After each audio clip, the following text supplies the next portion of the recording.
Are you really eating right now, dude? Wait, time out. Really, dude? Wow. Just going to shove. What do you at least tell us what you're shoving in your face? Oh, an apple, too. Okay. This guy. At least it's really, healthy. Bro? I know we were coming back. How about hey, Gary. I wish I could have offered. Hey, let's go 2 box. Michael Smith, Chris Sims, 2 box. Get this fool out of here. How about you go take your lunch break? Go take your lunch break. I'm here. Bruh. We just finished excuse me for a second, Chris. We just finished talking about this in a different context, Michael Holley. In a completely, you know what I'm talking about. And you sit up here taking a damn lunch break in the middle of the show? Chewing? Got your mouth full? Trifling ass. Trying to run a professional operation out here, man. Come on. Try to have a professional operation. This dude eating the apple. Look. I don't know. You could have done that before 3 o'clock? After 5 o'clock? You had to do it at 4:08? Nobody trying to hear you smacking on the apple? I missed it. The box lunch. I missed the box lunch. I'm looking for my box lunch, and I didn't get it, so I had to figure out an apple. Come on. Give me a break. Yeah. Anyway, Chris Sims. Fine. Go ahead. Good to see you. Good to see you. Look at him. He's just mad because he didn't have an apple like I do. Nice green apple. But I like I like when guys are mic'd up. I like when players and coaches are mic'd up. Oh, there you go, Chris. Yeah, go ahead, drink some water. That's different. Is there anything from Joe Burrow that from the Super Bowl that you thought, okay, I didn't know that he had that, or was there any disappointment from him in that game? Now, I thought he played well, but just from you looking at him and seeing how that game played out start to finish, essentially, what did you take away from Joe Burrow that maybe you didn't know before? Well, I still love Joe Burrow. There's no doubt. It wasn't his best game. It was not. I think he would tell you that. There were some plays and some throws that I think he'd like to have back. There's no doubt about that. There's not much that I could say that I didn't know. Again, I think cool under pressure, tough as hell, quality thrower of the football, looks to be like aggressive like we saw with the big play. That's why we called him the big play Bengals. Because when he sees one-on-one with his guys, he's coming out firing. So I can't say there's anything there. I do think that, more of my disappointment just comes from a little bit of the Bengals' approach on the offensive side of the ball. That's where it's still a little bit of a head-scratcher to me. It was like we all knew the issue with the game was the offensive line of the Bengals versus the Rams' defensive line. And the Bengals' plan of attack to help that out was just, I hope we do better. I think we'll do better this game. And that is just not acceptable in my opinion. That's where I'm bothered by that. So, yeah, Burrow missed a few throws, but I also will, cut him some slack because I'm going to go, well, you're going to miss a few plays and not see people down the field when your ass is getting hit all the time. There's no other way to say it. When you get the ball and the first guy you look at, if he's not wide open, you're going, and I'm getting crushed. Man, it's hard to play quarterback that way.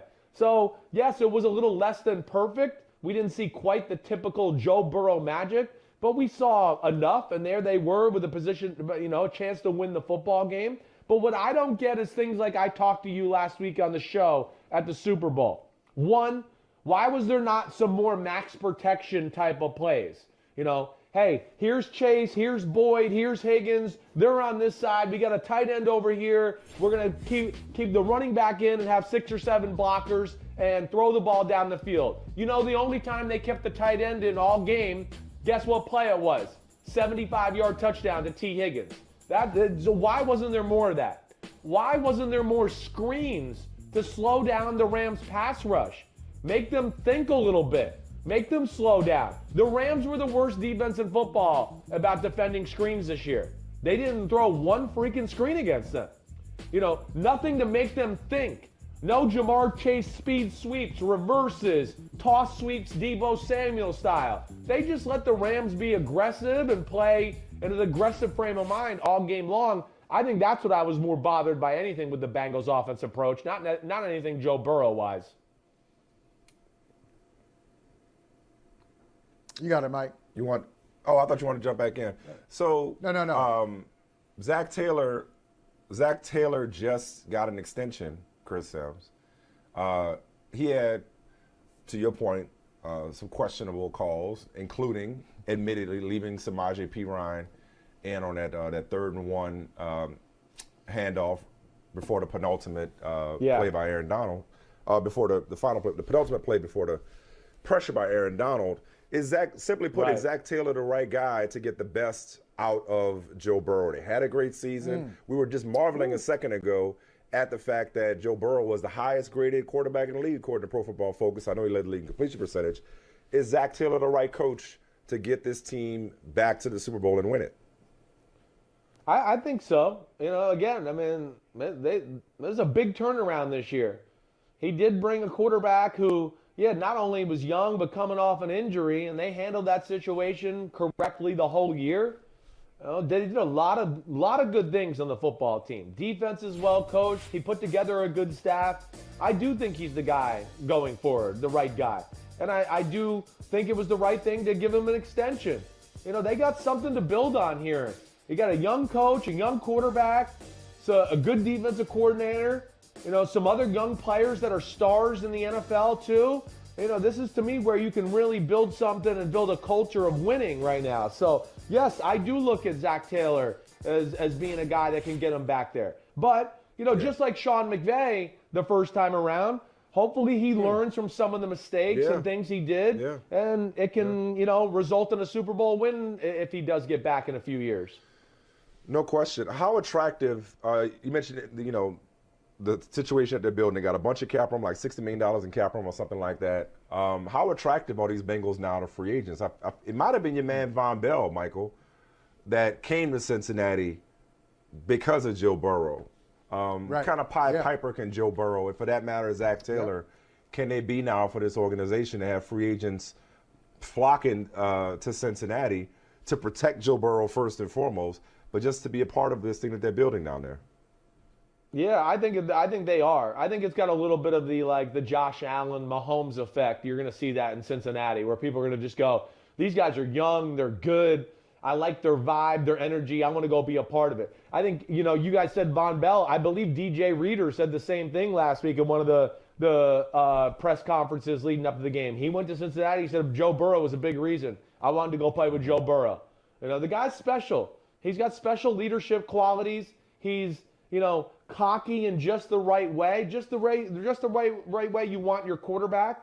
And I think, yes, the Bengals with money, hopefully they can be, a little more aggressive in free agency. They're one of these teams that's a little bit weird as far as how they guarantee their money. They usually don't guarantee it more than 1 year. They have a few things there to where, they got to break the mold a little bit about their usual business. You're here. Time is hot. Strike while the iron's hot. You got a team that's legit. You got a quarterback that's on a rookie contract.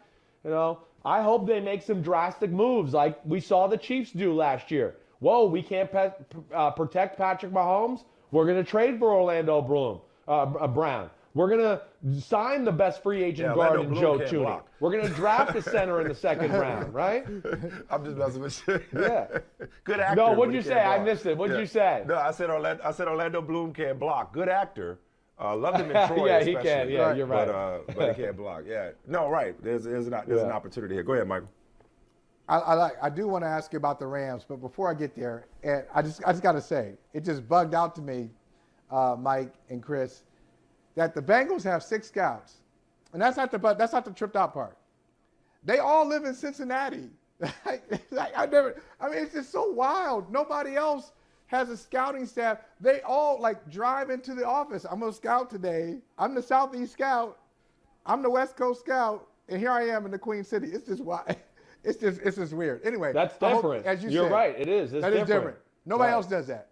But as you said, I hope they break the mold. I hope they do, because they do. They got something special, man. Take advantage of that vibe. Speaking of something special, number 99 for the Rams, there was some chatter, and Rodney Harrison, our colleague, talked about it on Sunday. So I wouldn't be surprised if the Rams win this game. Aaron Donald seriously considers retirement.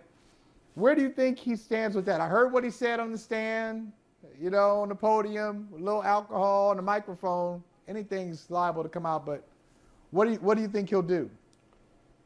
I think he'll be back I do. I think he loves football too much. Now, listen, I don't doubt that he's probably a little physically and mentally drained. He's a psycho. I mean, he's really dedicated to his craft.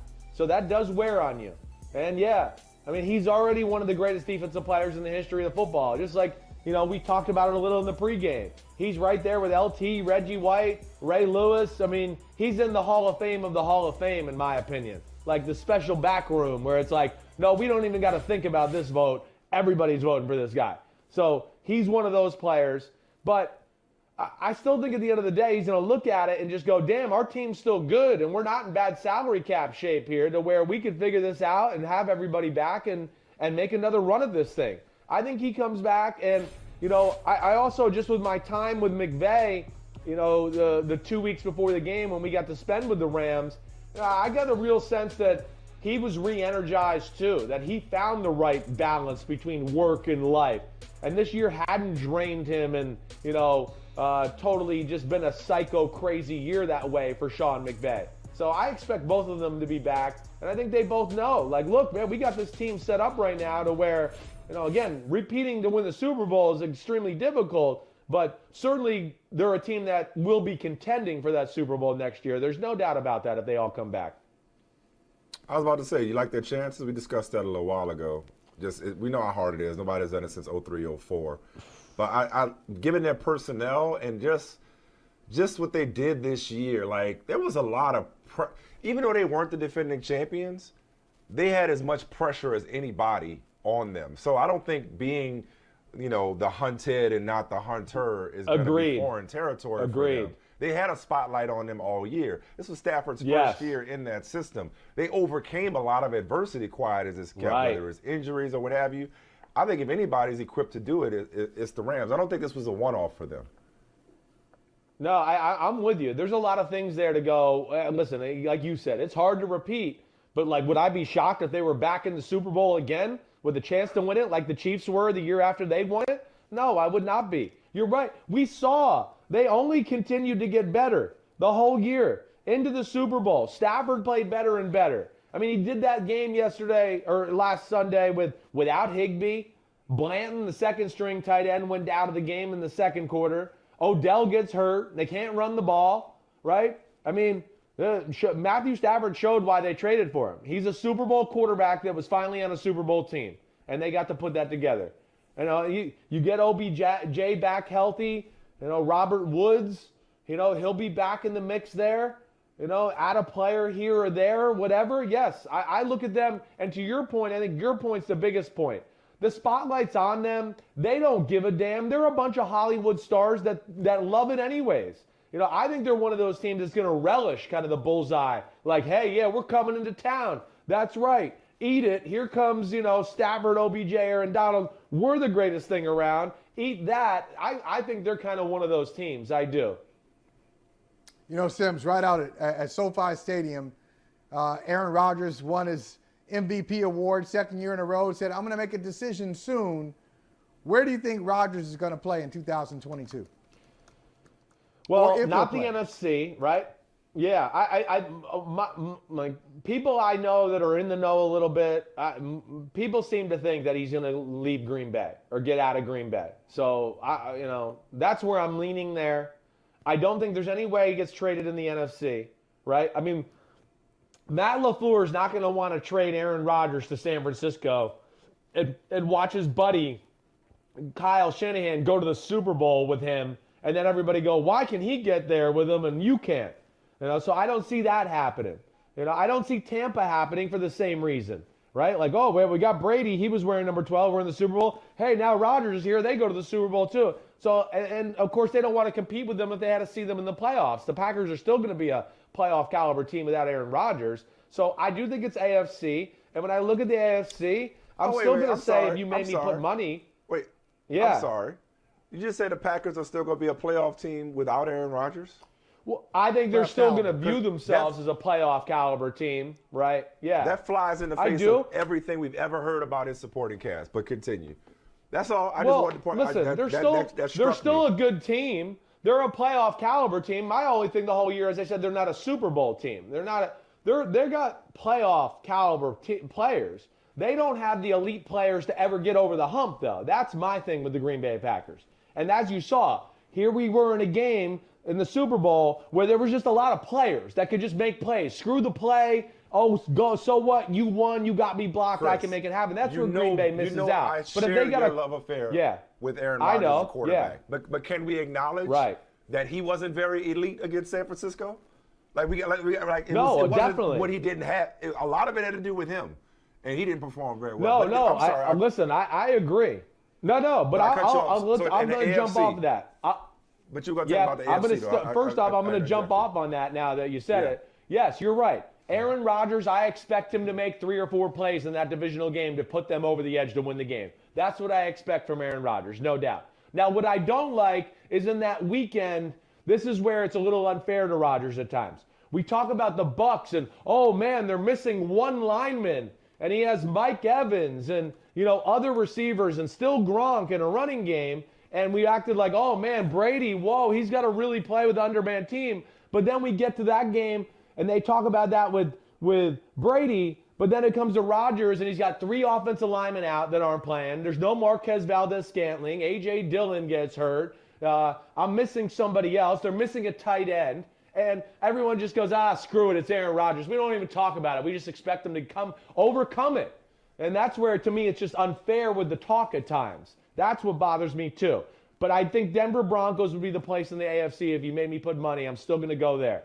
He's still, yes, it's new. They got talent. And he'll have a little bit of the comfort zone with a coach that he knows and personally likes and knows is going to run the offense he likes. So that would be the number 1 team I would throw out there if you made me bet money.